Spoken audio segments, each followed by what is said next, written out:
Hello learners, welcome to the channel Genius Grid. In the previous chapter, as you have learned that plants can prepare their own food by the process you know as photosynthesis, and also you know that animals cannot. That's why plants are called as autotroph and animals are called as heterotroph. आपको पता है कि plants अपना खाना खुद prepare कर पाते हैं और animals नहीं कर पाते. So animals are dependent on plants either directly और इनडायरेक्टली. ये वर्ड हमने बहुत बार सुना है, आइदर डायरेक्टली और इनडायरेक्टली. बट इसका क्या मतलब क्लियर कट कंसेप्ट होता है. Directly means they can eat plants directly, मतलब घास खा रहे हैं जैसे cow, dears, buffalo, cattle family. और इनडायरेक्टली कैसे कि वो उन एनिमल्स को खा रहे हैं जिन्होंने प्लांट्स खाए हुए हैं. जैसे tiger is feeding on rabbit और लॉयन इज ईटिंग डियर. तो ये एक इनडायरेक्टली सोर्स हुआ कि एक एनिमल ने पहले प्लांट खाया और उस एनिमल को दूसरे एनिमल ने खाया, तो ये इनडायरेक्ट हुआ. तो दिस इज लाइक के एनिमल्स अपना फूड कैसे ले लेते हैं, आइदर डायरेक्टली और indirectly. So animal exhibit heterotrophic mode of nutrition, means they are dependent on others. So it is clear that all living organisms need certain nutrients to stay alive. मतलब उनको जिंदा रहने के लिए nutrients चाहिए, means food चाहिए. और वो कहाँ से food उनको मिलता है, वो food उनको मिलता है केवल plants से. और उनको nutrients भी इस ढंग से कहाँ से मिलते हैं, उनको plants से मिलते हैं. मतलब nutrients अपनी body में डालने के लिए उन्हें food चाहिए और food उन्हें कहाँ से मिलता है, directly or indirectly from the plants. All the animals can be divided into 3 groups on the basis of their food habits. इसका क्या मतलब है कि जो एनिमल्स हैं ये 3 ग्रुप्स में, मतलब 3 ग्रुप्स में डिवाइड कर सकते हैं कि वो किस टाइप से फूड खाते हैं, मतलब उनकी फूड हैबिट्स क्या हैं, वो कैसे फूड ले रहे हैं. ये 3 टाइप्स क्या हैं, हर्बीवोर्स, कार्निवोर्स और ओमनिवोर्स. हर्बीवोर्स कौन से एनिमल्स होते हैं, those animals which eat only plants are called herbivores. वो एनिमल्स को जो केवल घास खाते हैं, मतलब वेजिटेरियन होते हैं, टोटल वेजिटेरियन, वो एनिमल्स कहलाते हैं हर्बीवोर्स. इसके कौन से एग्जाम्पल होते हैं, गॉट, काउ एंड डियर. अब सेकेंड टाइप में क्या है, carnivores. Those animals which eat only other animals as food are called as carnivores. Meaning क्या हुआ, ये वो एनिमल्स हैं जो प्लांट्स नहीं खाते, वेजिटेरियन नहीं है, ये नॉन वेज होते हैं और ये केवल दूसरे एनिमल्स को खाते हैं. जैसे कि आपको पता ही है, लॉयन, टाइगर, कभी इनको घास खाते देखा है आपने, ये कभी घास नहीं खाते, ये केवल दूसरे एनिमल्स को खाते हैं. तो ये एनिमल्स कार्निवोर्स होते हैं. And third type is omnivores. Omnivores कौन से एनिमल्स होते हैं, those animals which eat both plants and animals, those are called as omnivores.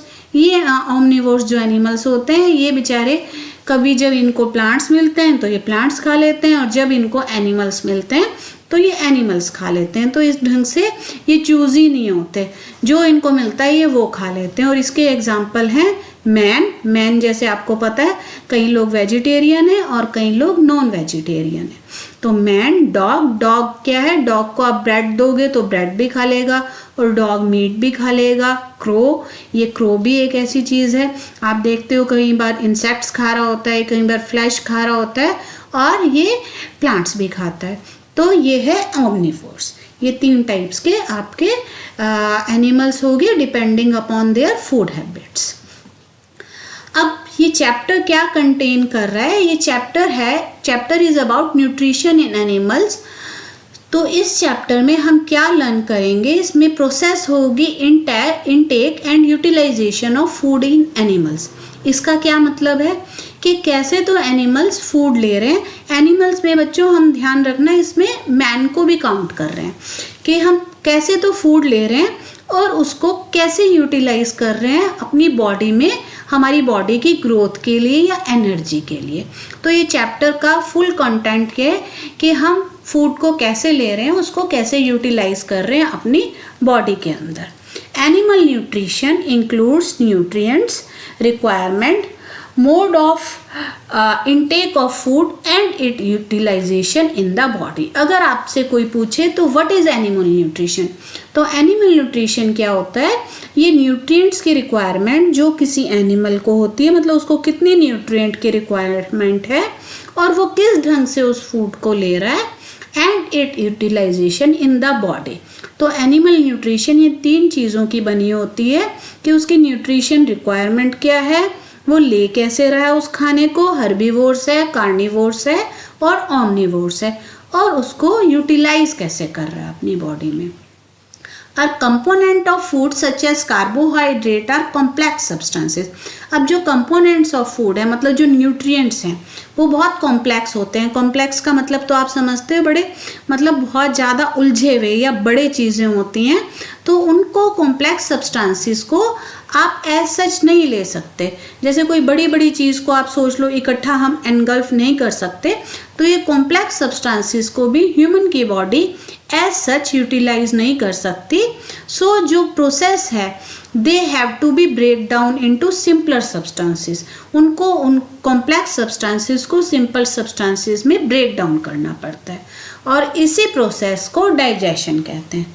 क्या होती है digestion? Is the break down of complex components of food into simpler substances and this is called as digestion। digestion क्या है कि complex substances, जो बड़े बड़े substances हैं, उनको छोटे छोटे substances में convert करना, this process is known as digestion। तो आपसे अगर कोई definition पूछे what is digestion, digestion is breakdown of complex substances into simpler substances। ये एक simple सी definition है digestion की। अब different ways of taking food. अब आपका क्या है, आप बहुत सारे एनिमल्स, आपके बर्ड्स और अलग अलग टाइप के ऑर्गेनिजम्स देखते हैं, तो उनका जो वे है टेकिंग फूड का वो डिफरेंट होता है। The mode of taking food into the body varies in different organism. ये डिफरेंट ऑर्गेनिज्म में वेरी करती है। जैसे कि पता है आपको बीज and humming birds. Humming bird एक ऐसा होता है जो गाने वाला बर्ड होता है, छोटा सा, सबसे स्मॉलेस्ट बर्ड होता है ये।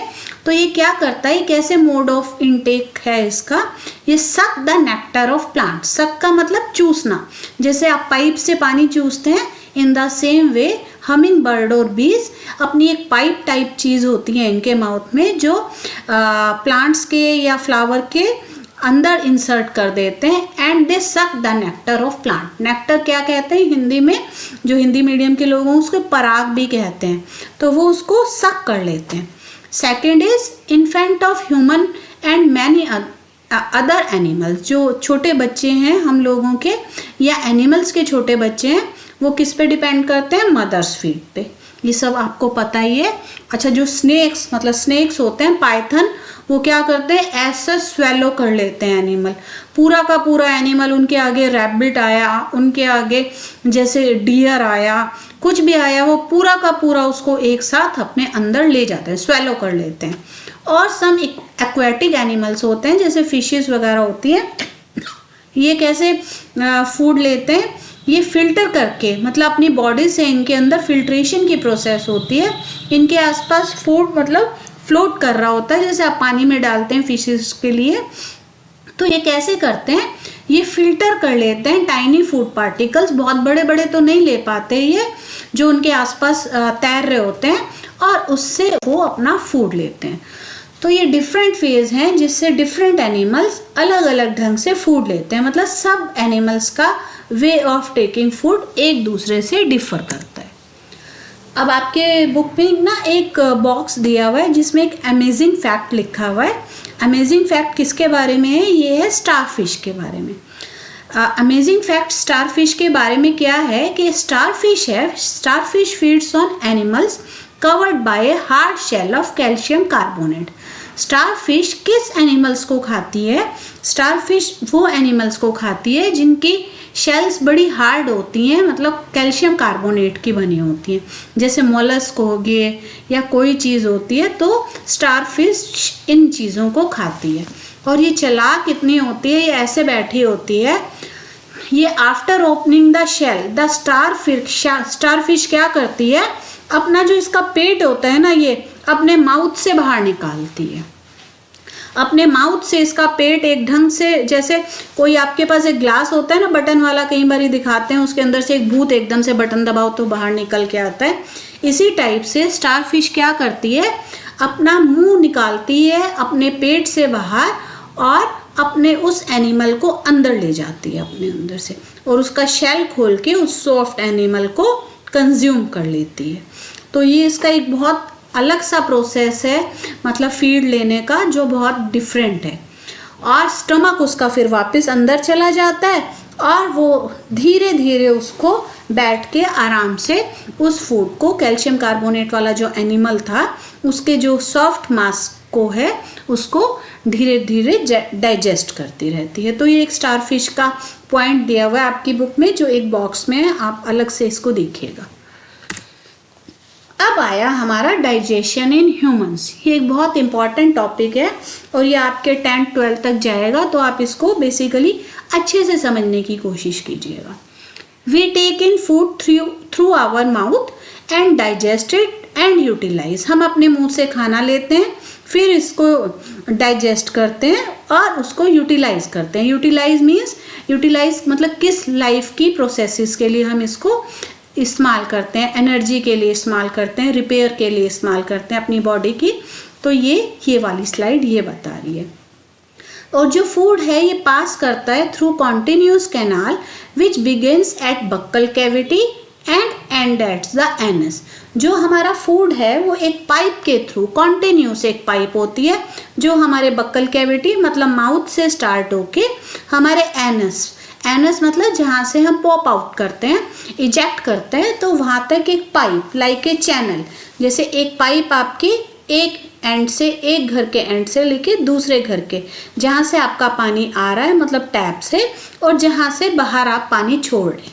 तो ये भी एक ह्यूमन में एक कॉन्टिन्यूस कैनाल है जो हमारे बॉडी में लगी हुई है, और इससे ही हम फूड को मतलब डाइजेस्ट करते हैं। और इस कैनाल को हम डिफरेंट कंपार्टमेंट्स में डिवाइड कर सकते हैं, जो क्या क्या है, buccal cavity first, second is food pipe और इसको हम क्या कहते हैं, oesophagus, third is stomach, fourth is small intestine, fifth is large intestine जो रेक्टम में एंड करता है, और एनस। तो ये एक बक्कल कैविटी मतलब जो स्टार्टिंग है और एनस इसका एंड पॉइंट है। तो जो हमारी ये फूड कैनाल है उसके ये मतलब पार्ट्स हैं जो आप याद कर लीजिएगा, buccal cavity, food pipe, stomach, small intestine, large intestine और एनस। इसको याद करने का कोई वे आप लोग सोच सकते हैं, जैसे बॉस है ना, ये buccal cavity, B O oesophagus, double S stomach and small intestine. इसके बाद बॉस ने क्या किया, बॉस बी से बक्कल कैविटी, ओ से ओसोफेगस, एस से स्टमक, फिर एस से स्मॉल इंटेस्टाइन, ला से boss large intestine and last one is anus. तो ये आपका एक याद करने का मतलब एक की पॉइंट है, बॉस ला। अब these parts together form the alimentary canal और डाइजेस्टिव ट्रैक्ट। तो ये जो बॉस ला मतलब बक्कल कैविटी से एनस तक के पार्ट्स हैं, ये इकट्ठे क्या बना देते हैं, हमारी एलिमेंट्री कैनाल, या इसको दूसरा नाम क्या कहते हैं, डाइजेस्टिव ट्रैक्ट। डाइजेस्टिव ट्रैक्ट का क्या मतलब हुआ कि जिसके अंदर फूड डाइजेस्ट हो रहा है वो हमारा रास्ता, that is elementary canal. The food components gradually gets digested as food travels through the various compartments. अब धीरे धीरे जैसे फूड्स इन कैविटीज में कंपार्टमेंट्स में चलता है, स्टार्टिंग फ्रॉम बक्कल कैविटी, ये ग्रेजुअली डाइजेस्ट होता रहता है और धीरे धीरे डाइजेस्ट होना शुरू होता है।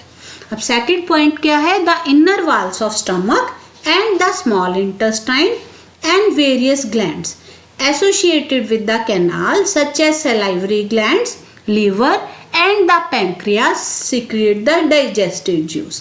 थोड़ा सा कॉम्प्लेक्स हो गया ये, तो मैं आपको अच्छे से बताती हूँ। अब जो स्टमक है जो हमारी एक एलिमेंट्री कैनाल का ही पार्ट था, तो इसके अंदर क्या होता है, इसके अंदर थोड़े से डाइजेस्टिव जूसेस जो डाइजेस्ट करने में हेल्प करते हैं वो सिक्रीट हुए हुए होते हैं। इसके अलावा स्मॉल इंटेस्टाइन भी यही, इसके अंदर भी जूसेस होते हैं।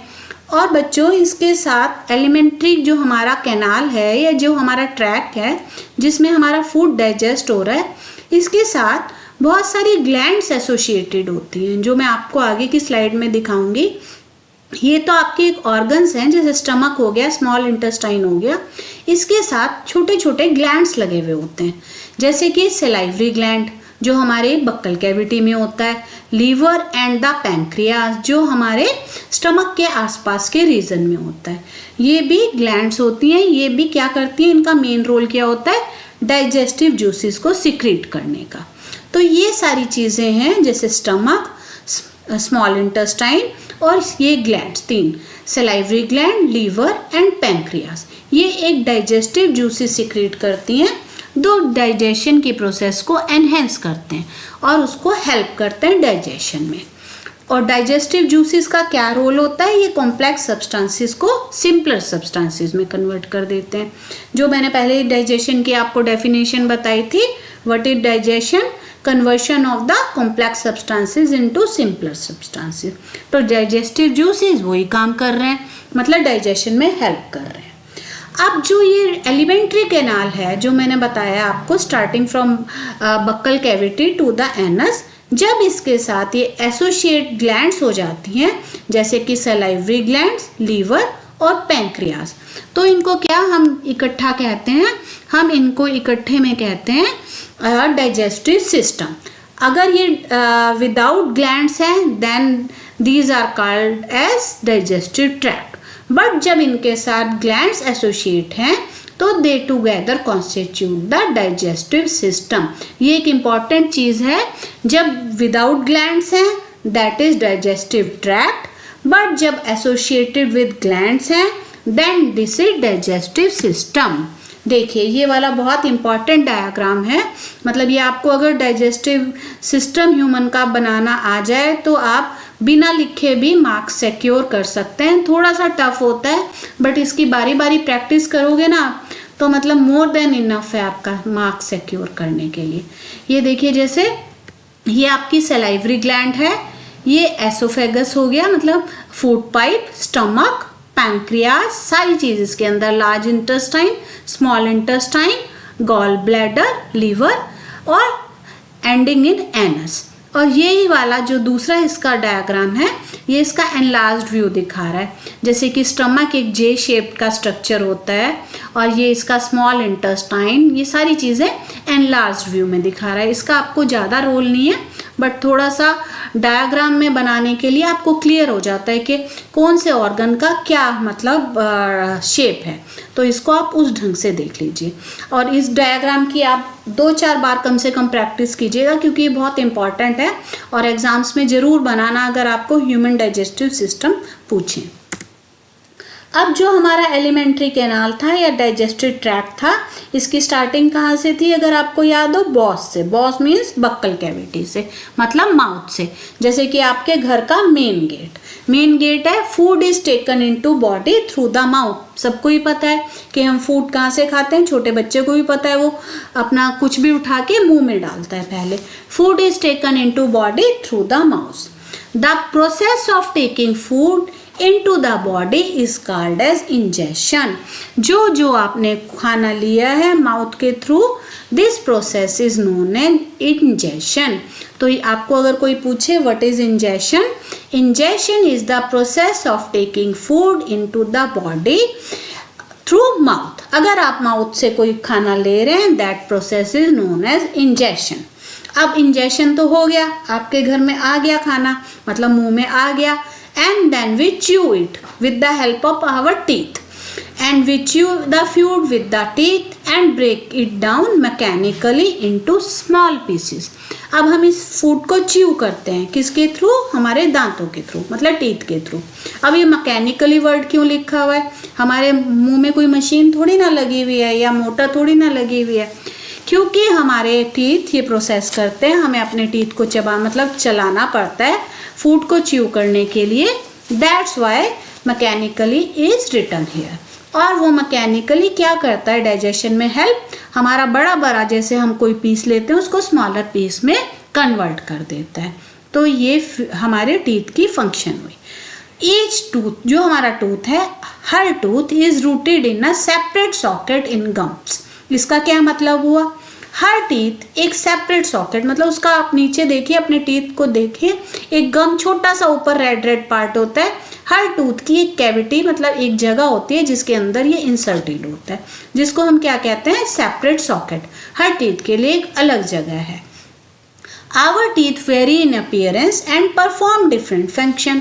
और हमारे टीथ आप देखिए, हर का अलग अलग शेप, मतलब हर का नहीं, काफियों का अलग अलग शेप, कहीं सिमिलर भी हैं और उनकी फंक्शन भी डिफरेंट होती है, और इसी के according they are given different names. देखिए ये वाला जो स्लाइड है आपको डिफरेंट टाइप ऑफ टीथ दिखा रहा है।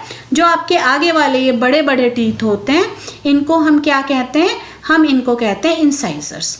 इंसाइजर्स कहते हैं, इंसाइजर्स। और जो आपके ये पैने वाले, मतलब शार्पिंग टीथ्स हैं उसके साथ, उसको क्या कहते हैं हम? कैनाइन्स।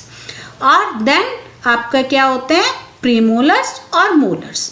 तो ये वाले जो दूसरा वाला इसके अंदर डायग्राम है, ये आपका दिखा रहा है इनके इंसाइजर्स, कैनाइन, प्रीमोलर्स और मोलर्स। बेसिकली 4 टाइप के टीथ हुए आपके अंदर, आपकी बक्कल कैविटी के, और ये डिफरेंट डिफरेंट फंक्शंस परफॉर्म करते हैं। ये वाली चीज़ आपको मतलब याद रखना पड़ेगा कि कितने टाइप के टीथ हैं: incisors, canines, premolars and molars.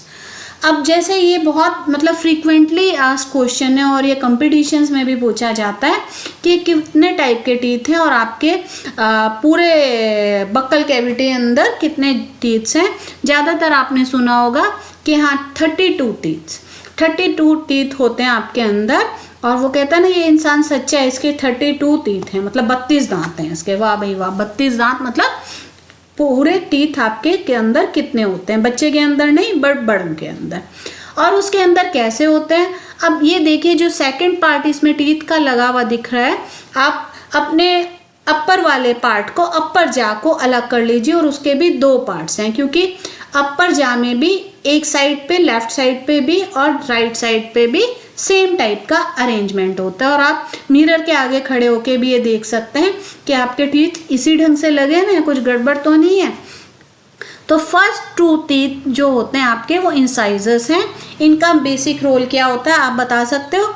आप कोई भी गाजर खाएं, इस समय खीरा खा रहे हैं या ककड़ी खा रहे हैं, इसको कट करते हैं उधर से। Then is canine. कैनाइन आपका एक शार्प टीथ है। इसका क्या रोल है? कई लोग इसको कहते हैं डॉगी टीथ। डॉगी टीथ क्योंकि डॉगी के आप देखो बाहर लटके होते हैं। उसका क्या मेन रोल होता है? वो अपना फूड चीर के खाता है, पियर्स करके। पहले तो उसको पियर करता है, मतलब उसके अंदर इंसर्ट करता है अपने इस दांत को, और फिर उसको चीर देता है, मतलब टीयर कर देता है। तो इसकी क्या फंक्शन है? पियर्सिंग एंड टीयरिंग, कैनाइन की। देन आपके 2 प्रीमोलर्स लगे हुए हैं, एंड फिर 3 मोलर्स। इनका क्या मेन रोल है? Grinding and chewing.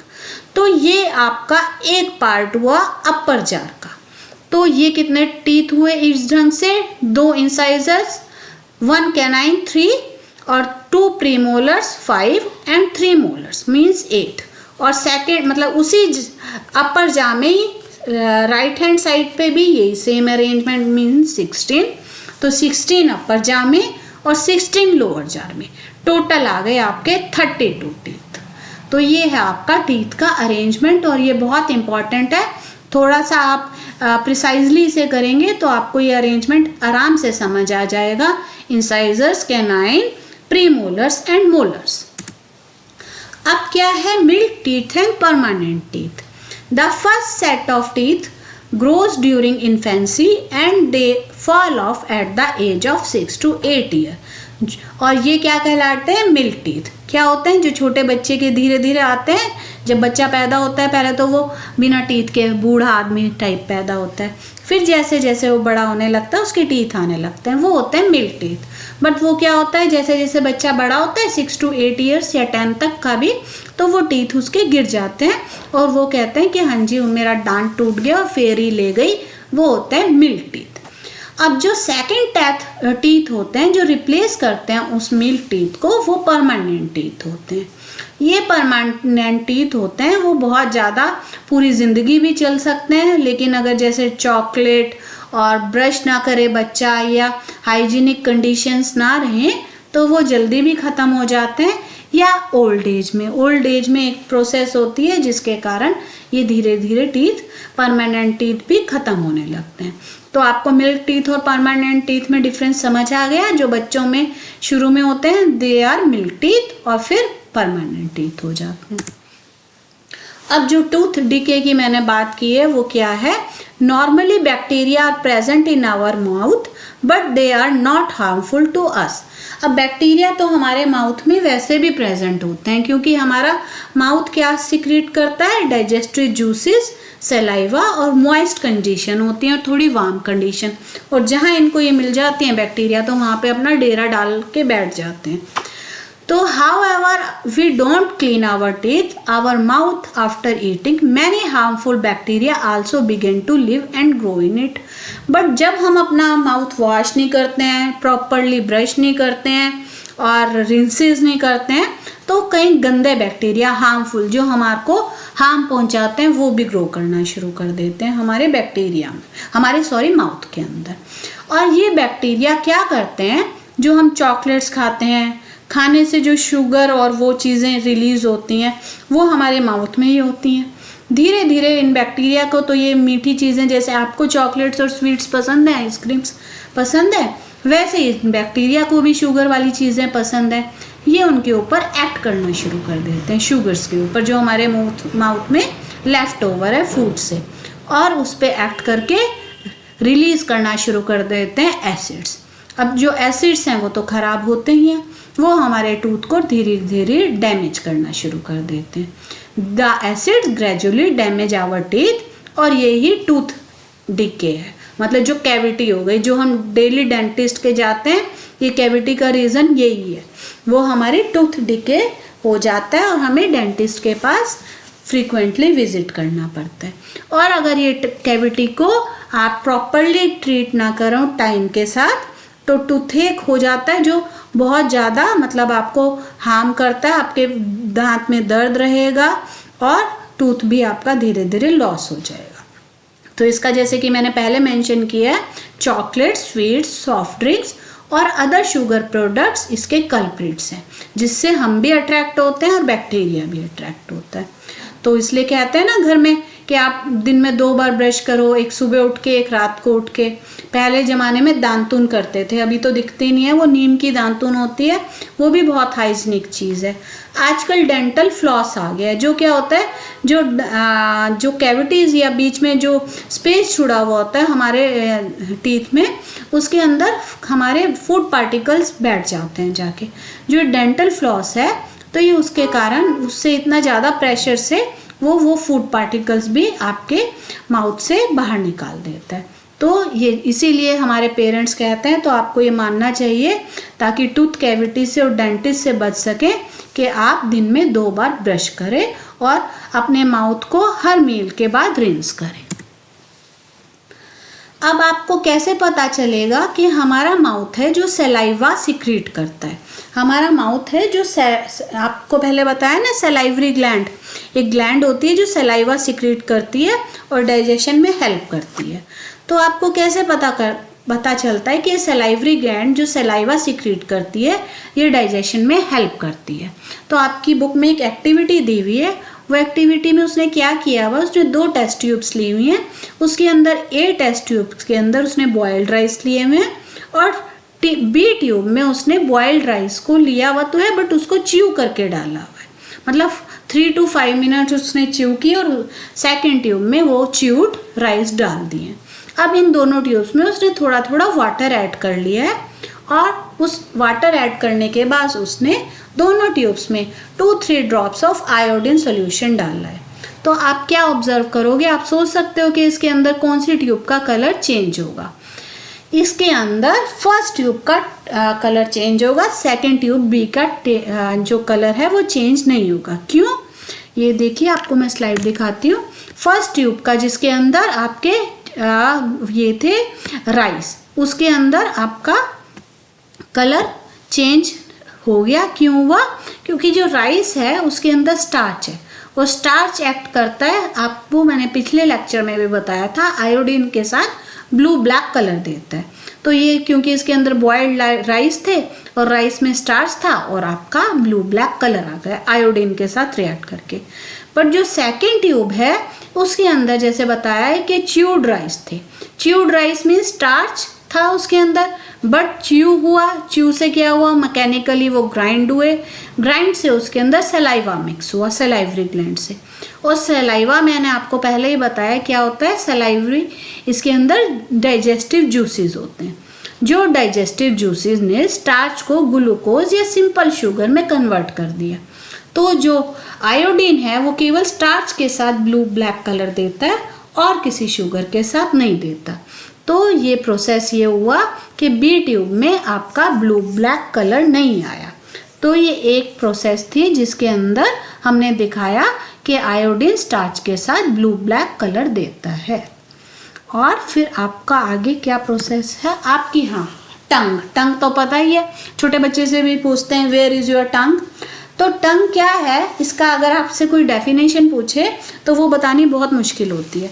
अब इसके अंदर क्या डेफिनेशन है, tongue is a fleshy muscular organ attached at the back to the floor of buccal cavity.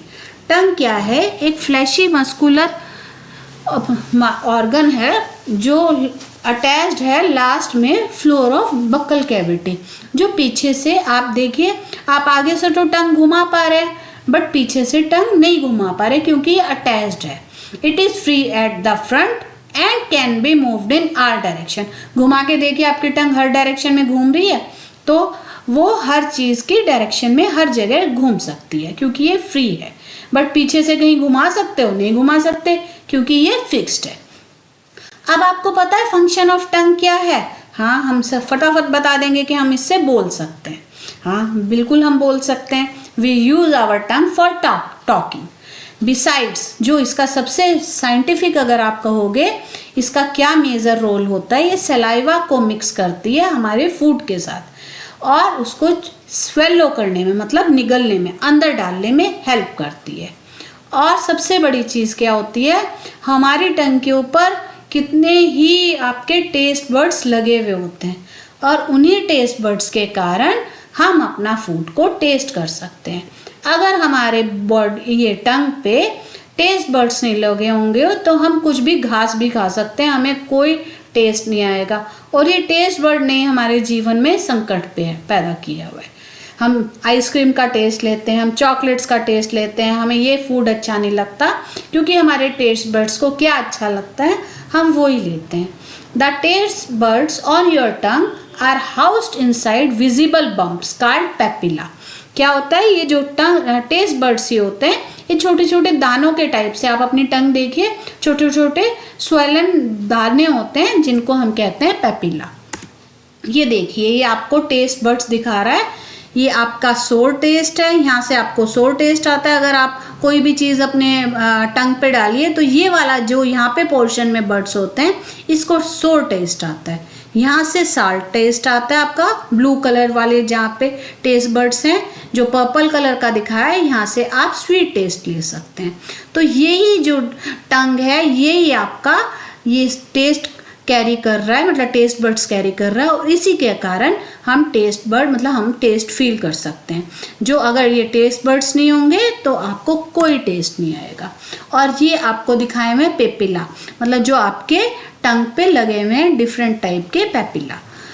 ये अलग अलग नाम है इनका, सर्कमवैलेट पेपिले जो पीछे में ऐसे लगे हुए हैं, filiform papillae, फोलाफिएट papillae and फंगीफॉर्म papillae. ये आपकी बुक में नहीं दिया हुआ बट फॉर नॉलेज से मैं बता रही हूँ कि अलग अलग पेपिला हैं या टेस्ट बर्ड्स हैं जिनके कारण आपका टेस्ट आ रहा है चीज़ों का।